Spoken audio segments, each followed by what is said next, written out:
Anglican religious orders are communities of men or women, or in some cases mixed communities of both sexes, in the Anglican Communion who live under a common rule of life.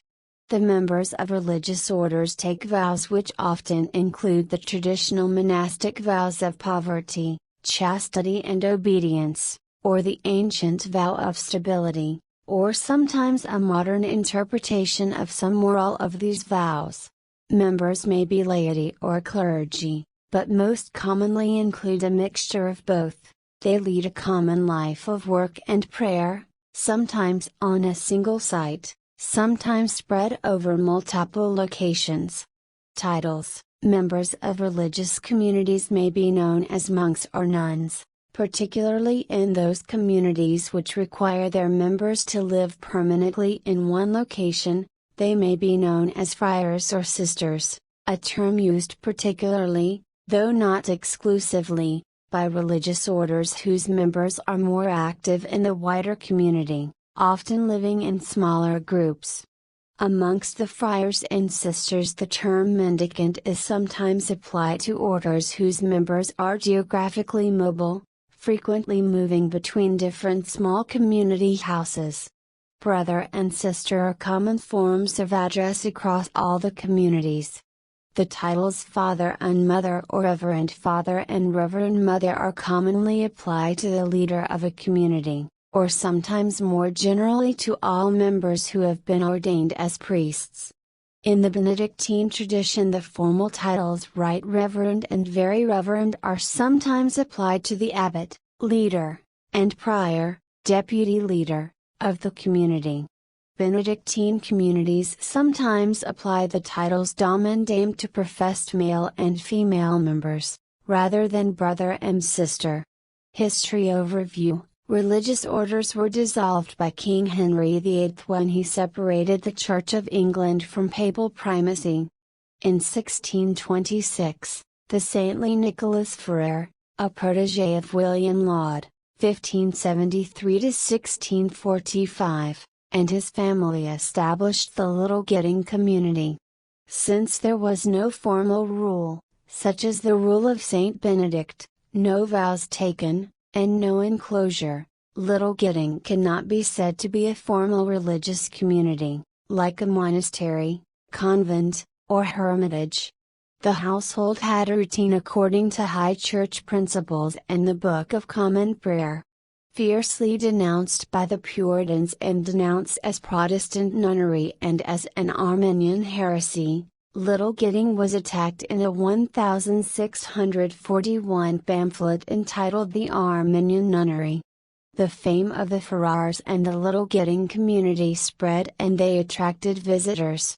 King Charles I visited 3 times, including on May 2, 1646, seeking refuge after the Royalist defeat at the Battle of Naseby. The community ended when its last member died in 1657.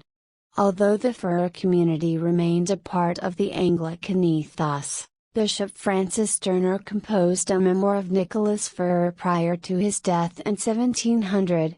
Not until the mid-19th century with the Catholic Revival or Oxford movement and the revival of Anglican religious orders did Little Gidding reach the consciousness of the average Anglican parishioner. Since that time, interest in the community has grown and not been limited to members of the Anglican Communion. According to ascetical theologian Martin Thornton, much of the appeal is due to Nicholas Ferrer and the Little Gidding communities exemplifying the lack of rigidity, representing the best Anglicanisms via media can offer, and common sense simplicity, coupled with pastoral warmth, which are traceable to the origins of Christianity. Between 1841 and 1855, several religious orders for women were begun. Among them the Community of St. Mary the Virgin at Wantage and the Society of St. Margaret at East Grinstead. Religious orders for men appeared later, beginning in 1866 with the Society of St. John the Evangelist, Cowley Fathers. In North America, The founding of Anglican religious orders began in 1842 with the Nashida Community, men, in Wisconsin, followed in 1845 by the Sisterhood of the Holy Communion in New York. In recent decades, there has been a remarkable growth of religious orders in other parts of the Anglican Communion, most notably in Tanzania, South Africa, the Solomon Islands, Vanuatu and Papua New Guinea.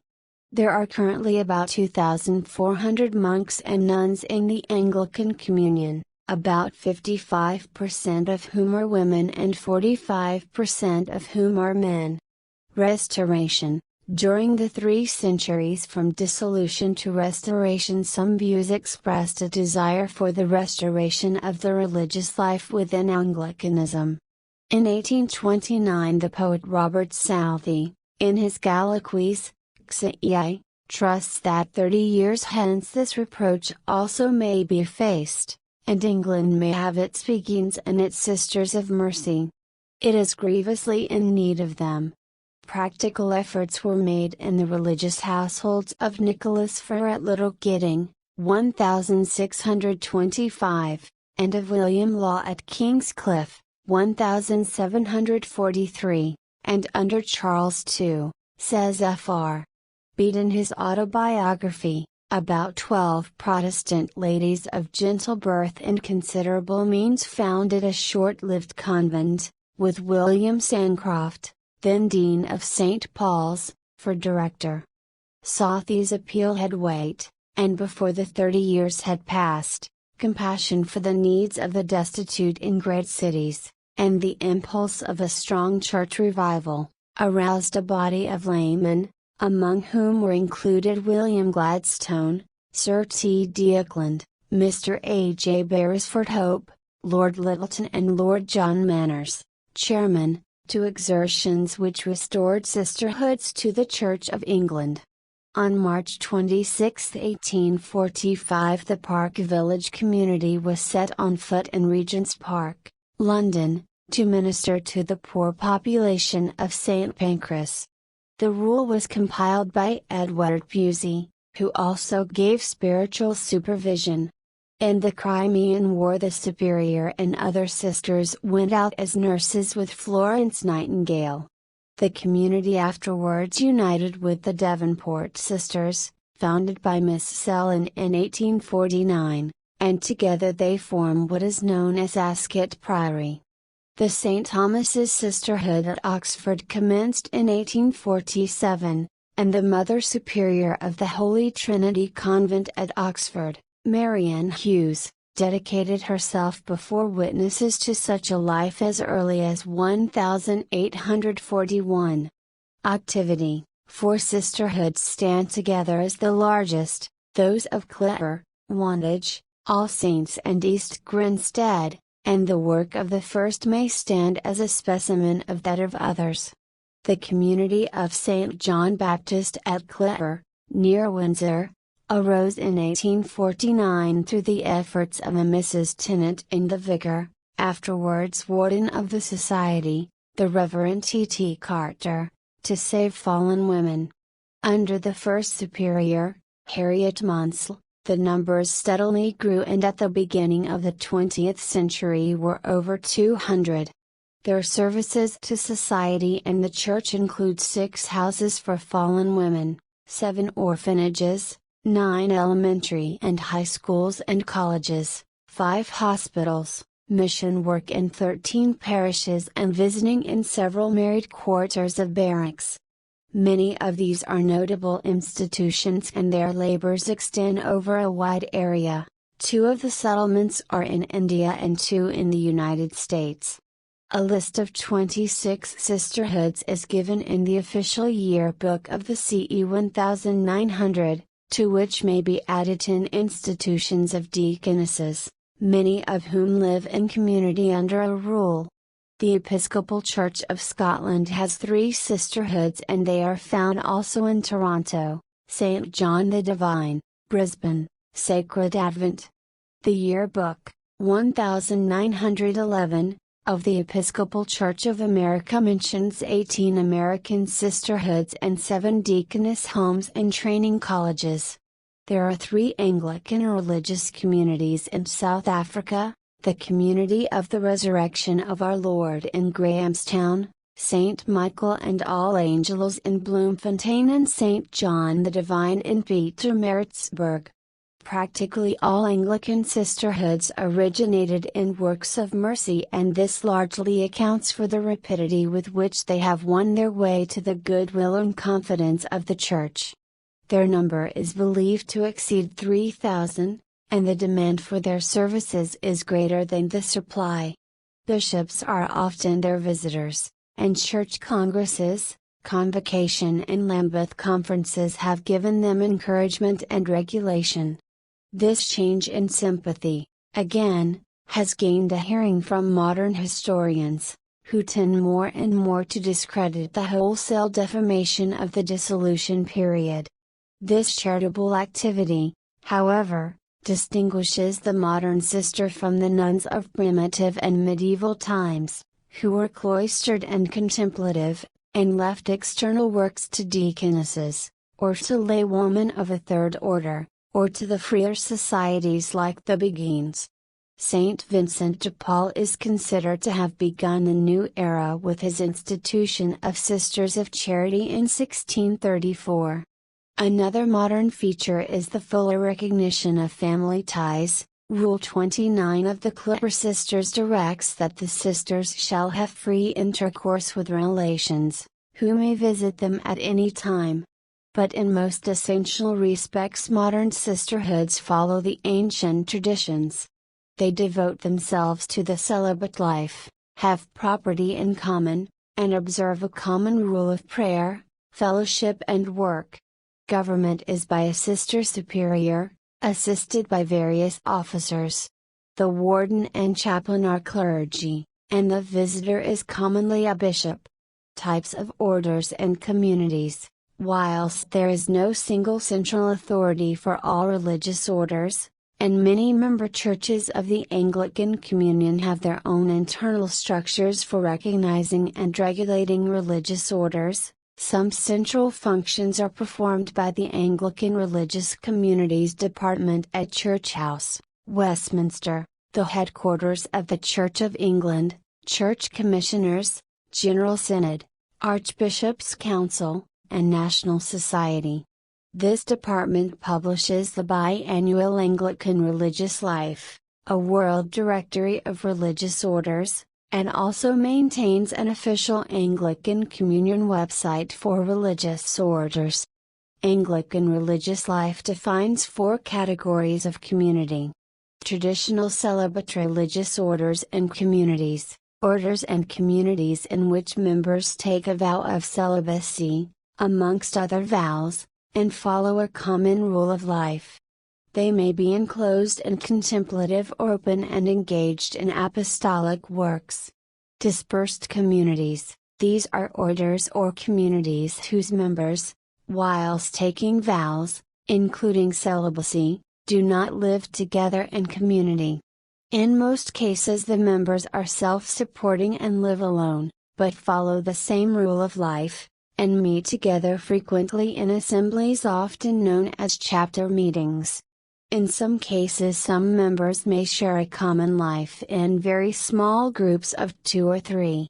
Acknowledged communities. These communities live a traditional Christian life, including the taking of vows, but the traditional vows are adapted or changed. In many cases these communities admit both single and married persons as members, requiring celibacy on the part of those who are single, and unfailing commitment to their spouse on the part of married members. They also amend the vow of poverty, allowing personal possessions, but requiring high standards of tithing to the community and the wider church. These communities often have residential elements, but not full residential community life, as this would be incompatible with some elements of married family life. Other communities. This group contains communities which are ecumenical, including Anglicans, or that belong to non-Anglican churches which have entered into relationships of full communion with Anglican churches, particularly, but not only, certain Lutheran churches. In the United States of America, there is a clear distinction between orders and communities, since the Episcopal Church has its own twofold definition of religious orders, equivalent to the first two groups above, and Christian communities, equivalent to the third group above. The Anglican Religious Life Directory affirms this, stating this distinction is not used in other parts of the Anglican Communion, where communities is also used for those who take traditional vows. Anglican orders and interdenominational orders. Some religious orders are unique to the Anglican Communion. Certain large orders, such as the Society of St. Margaret or the Community of the Sisters of the Church, are widespread and follow a rule of life written especially for the community. Other communities follow one of a number of historic rules predating the ecclesial divisions of the Reformation era. These rules are followed by different orders which often have manifestations within different current Christian denominations, particularly, in most cases, Anglicanism, Roman Catholicism and Lutheranism and, in some cases, also Eastern Orthodoxy. Augustinian Orders. Main article, Augustinian nuns in the Anglican Communion. There are a number of Anglican communities of nuns following the rule of St. Augustine of Hippo. This rule has a particular focus on making all of one's thoughts and speech God-centered. There is no central Augustinian administration beyond the common rule. Benedictine Orders. Main article, Order of Saint Benedict, Anglican. The Benedictine order is active in all the Christian denominations mentioned above, including the Eastern Orthodox tradition. Within the Roman Catholic Church there is a central Benedictine confederation, notwithstanding the autonomy of each abbey, and the Anglican Benedictine orders maintain close relations with this central organization, although without actual membership. The rule has a particular emphasis on community life, hospitality for strangers and achieving a proper balance of work, prayer and recreation.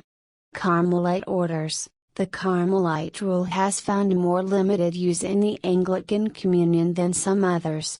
The Community of the Sisters of the Love of God in Oxford, England, are heavily influenced by Carmelite spirituality and follow elements of the Carmelite rule, but their rule also has many other influences.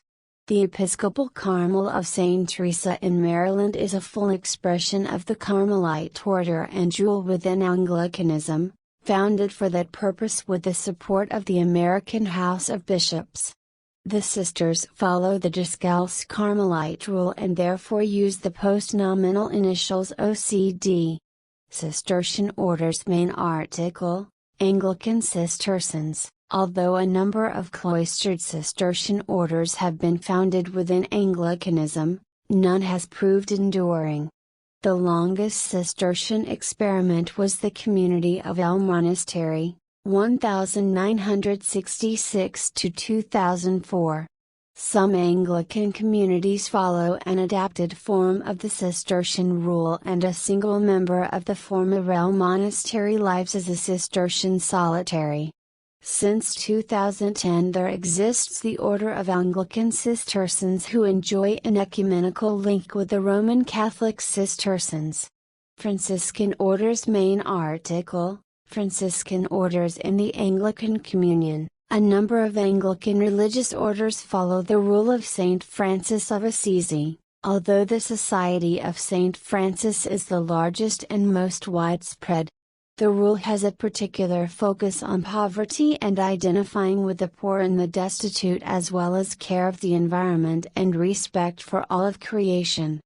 Vincentian Orders. The Vincentian family of religious institutions founded by, or in the spirit of, Saint Vincent de Paul, is found within the Roman Catholic and Anglican traditions. In Anglicanism, the main Vincentian order for women is the Sisters of Charity, and the main order for men is the Company of Mission Priests. The rule has a particular emphasis on care for the poor and marginalized in society.